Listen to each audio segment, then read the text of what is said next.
नमस्कार, स्वागत है आपका द न्यूज़ लॉन्चर पर। मैं हूं अशोक वानखेड़े, लेकर आया हूं आपका अपना कार्यक्रम द एक्स-रे। क्योंकि लगातार अपडेट आते जा रहे हैं, तो ईरान, अमेरिका और इज़राइल के युद्ध को लेकर बहुत सारी खबरें अपडेट के साथ इसलिए देना पड़ता है कि मेनस्ट्रीम मीडिया एकदम उल्टा परोस रहा है।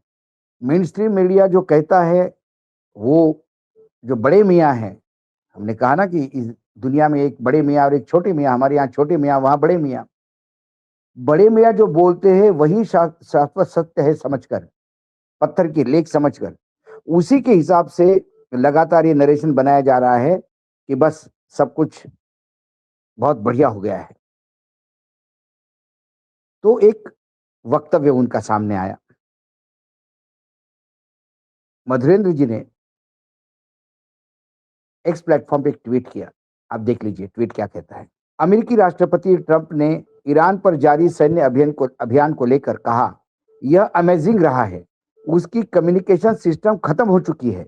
मुझे नहीं पता वे कब अब कैसे काम संपर्क कर रहे हैं, लेकिन शायद वो कोई नई तरह तरीका निकाल लेंगे। हमने दुनिया पे एक बड़ा एहसान किया है। और ये वीडियो जो ट्रंप बोले वो सुन लीजिएगा, इंग्लिश में है।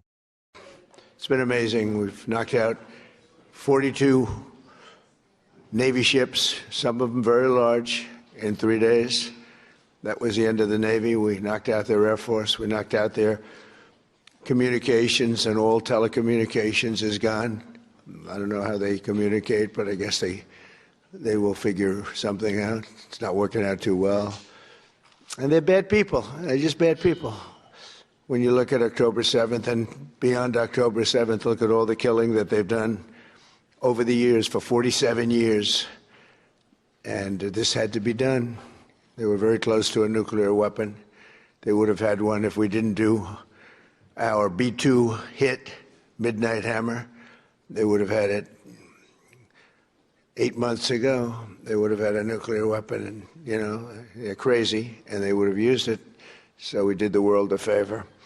इसके पहले एक और जो लगातार बाकी लोग जो बोल रहे हैं, वो भी यही टोन बता रहे हैं कि इसके पहले भी हमने आपको ट्रंप साहब की बात सुनाई थी, कि जिसमें वो कह रहे थे कि भाई सब कुछ खत्म, उनकी पूरी नेवी डुबा दी, हवा में सारे प्लेन उड़ा दिए, उनके पास कुछ भी नहीं, सब कुछ तहस-नहस कर दिया। तो पूरे विश्व में मैसेज जा रहा है कि ईरान खत्म हो गया। लेकिन वास्तविकता क्या है? अब ट्रंप साहब का यदि ये वक्तव्य ही या विश्लेषण करें ठीक से, तो देख लीजिए क्या कहते हैं। हमने उनको सब खत्म कर दिया, हमने विश्व पे एहसान किया। किसने कहा था एहसान करने के लिए? कौन विश्व में पीले चावल लेके आपके पास आया था? आप अपनी तेल की राजनीति करना चाहते हैं। आपको सी रूट पे कब्जा करना है। आपको एनर्जी सेक्टर पे पूरे विश्व में का कब्जा करना है। आपने ऐसे ही विश्व पे एहसान करने के चक्कर में अमेरिका ने केमिकल वेपन खत्म करने के लिए सद्दाम हुसैन को खत्म किया था। केमिकल वेपन तो खत्म नहीं हुए, इराक खत्म हो गया। अब पूर्ण रूप से अमेरिका के कब्जे में आ गया, पूरा तेल उनके कब्जे में आ गया। ऐसा ही ईरान को हमने खत्म करके एहसान किया है विश्व पे।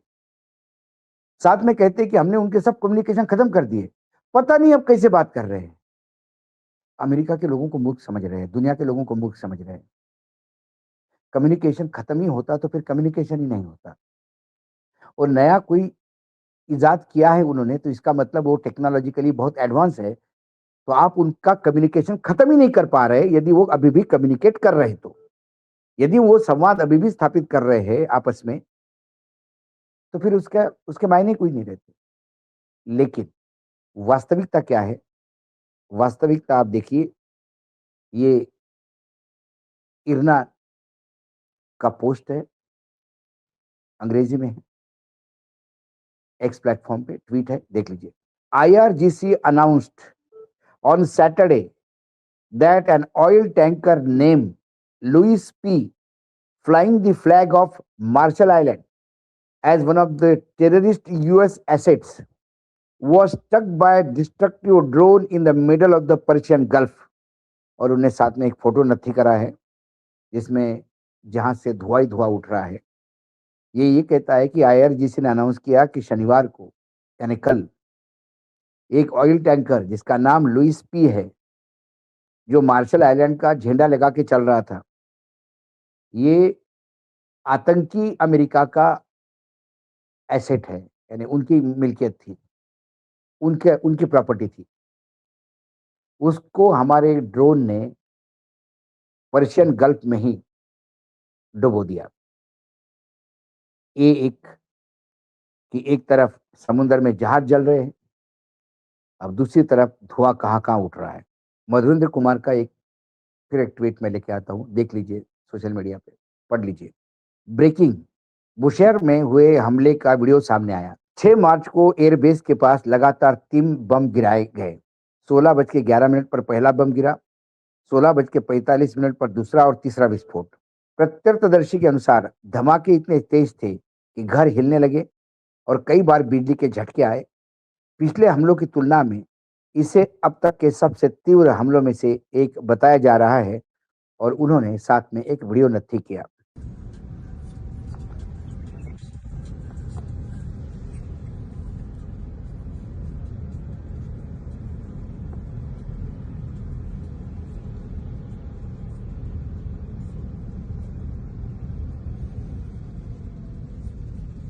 ऐसा ही एक ट्वीट अंग्रेजी में भी आया है। आदित्य राज का ट्वीट है, Bushehr March 6 Iran, they dropped 1611, they dropped one bomb towards airbase 16:35 यानी 4:35 पर, then they dropped the second and the third, it was extremely intense and the whole house was shaking in bizarre.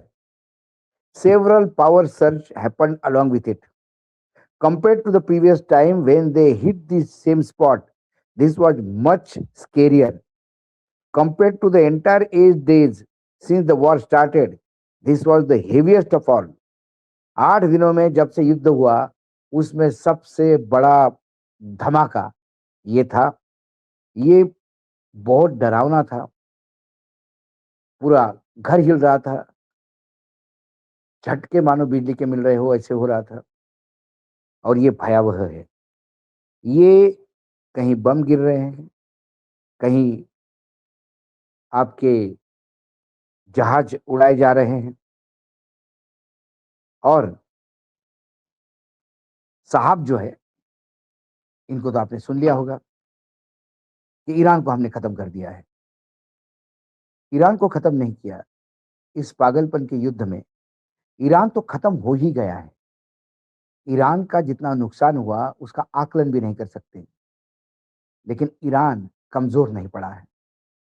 नुकसान झेलने के बाद भी Iran double ताकत के साथ हमलावर हो गया है। खमेनी की मृत्यु के बाद तो बहुत ज्यादा उग्रता से हमले हो रहे हैं और ये हमले सभी 14 देशों में जहां जहां बेसिस है अमेरिका के सैन्य बेस, सैन्य की जो स्थल है, वहां पे हो रहे हैं। अमेरिकन कंपनीज के इंस्टॉलेशन पे हो रहे हैं, अमेरिकन एम्बेसी पे हो रहे हैं। अभी तक उन्होंने डायरेक्ट उन देशों पे सिविलियंस के बीच में हमला करना शुरू नहीं किया, क्योंकि ईरान बार-बार कहता है कि हम सिविलियंस को तकलीफ नहीं देंगे। वो उन देशों के खिलाफ भी नहीं है। वो तो इतना ही कहते हैं कि आपने अमेरिका को बेच दिया, अपनी ज़मीन दी सैन्य बेस खड़ा करने के लिए, तो उसका भुगतान तो आपको करना होगा। तो बम तो गिरेंगे। एक आध बम यदि सिविलियन एरिया में गिरा तो उसको उन्होंने कहा कि हम इंक्वायरी करेंगे यदि ऐसा गलत हुआ तो। लेकिन ईरान में बच्चों के स्कूल पे बम गिरता है। 168 छोटी-छोटी बच्चियाँ जो 9-10 साल के नीचे की मर जाती हैं। अस्पतालों में बम गिरे जाते हैं। वहाँ कोई मानवाधिकारों का उल्लंघन नहीं है। दूसरी ओर इज़राइल, जितना ईरान का नुकसान हो रहा है, उतना ही अब इज़राइल का नुकसान हो रहा है। इज़राइल असहाय होके सिर्फ देख रहा है कि नुकसान कैसा हो रहा है, क्योंकि उनका एयर डिफेंस सिस्टम, जिसको आयरन डोम और क्या-क्या बोलते थे, सब फेल हो गया। अमेरिका का थाड़ जो अमेरिका का नाक हुआ करता था defence system, air defence system, उसको वही जाके ड्रोन ने हिट किया। इससे ज़्यादा क्या हो सकता है? तो ईरान बेहद ज़्यादा नुकसान, इज़राइल खंडहर के में तब्दील हो रहा है और अमेरिका हर जगह मार खा रहा है। अमेरिका अपने ऑयल टैंकर को भी बचा नहीं पा रहा है, जो समुद्र का राजा कहता था अपने आप को। ये है वास्तविकता। जब मैं एक्स-रे से देखता हूँ तो मुझे एक तरफ ट्रम्प साहब का वो वक्तव्य, जो बड़बोलेपन से बोलते हैं कि हमने सब खत्म कर दिया, कम्युनिकेशन तो हमने खत्म ही कर दिया, पता नहीं कैसी बात करते हैं। इससे ज़्यादा मूर्खतापूर्ण वक्तव्य नहीं हो सकता। और दूसरी तरफ फ़ोटोग्राफ के साथ और वीडियो के साथ ईरान द्वारा किया गया नुकसान जनता के सामने ला रहा है। जो आता है वीडियो उसको सत्यापित करके आपके सामने लाने का प्रयास करते हैं, ताकि मिसकम्युनिकेशन ना हो, ना कोई अपने खंदे का उपयोग अपने प्रोपेगेशन के लिए करे। आज एक्स-रे में इतना ही। कल फिर आता हूँ किसी विषय के साथ। तब तक के लिए नमस्कार, देखते रहिएगा द न्यूज़ लॉन्चर।